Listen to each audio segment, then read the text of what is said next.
Doctor Parthasarathi గారు. ధన్యవాదాలు అధ్యక్ష.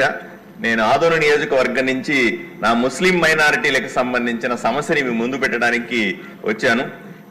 గత 300 సంవత్సరాల పురాతనమైనటువంటి ఈద్గా అన్నది రంజాన్ కానీ బక్రీద్లో నమాజ్ చేయడానికి చాలా పవిత్రంగా భావిస్తారు అధ్యక్ష. అది పూర్తిగా శిథిలావస్థకు చేరిన సందర్భంలో కొత్తగా ఈద్గా నిర్మిస్తామని ఈ జగన్మోహన్ రెడ్డి ప్రభుత్వంలో వచ్చి ప్రతి ఒక్కరూ కూడా ప్రామిస్ చేస్తా పోయినారు. తప్పుడు సర్టిఫికెట్లు ఇచ్చినారు, లేదా తప్పుడు పత్రాలు ఇచ్చి మీకు 2.6 కోట్లు శాంక్షన్ అయినా అని చెప్పి అబద్ధాలు చెప్పి రాజకీయాలు చేశారు అధ్యక్ష. దీన్ని సరిచేయాల్సిన అవసరం మనకందరికీ ఉంది.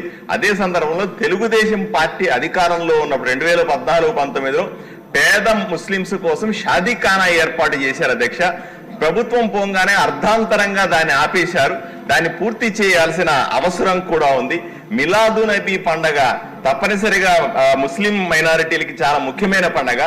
ఆదోనిలో ముఖ్యంగా దేశంలో ఎక్కడా జరిగిన విధంగా ముస్లిం మత పెద్దలకు సంబంధించిన అవశేషాలు, వెంట్రుకలు కానీ గోర్లు కానీ ప్రత్యేకంగా ప్రదర్శించే సందర్భం అధ్యక్ష.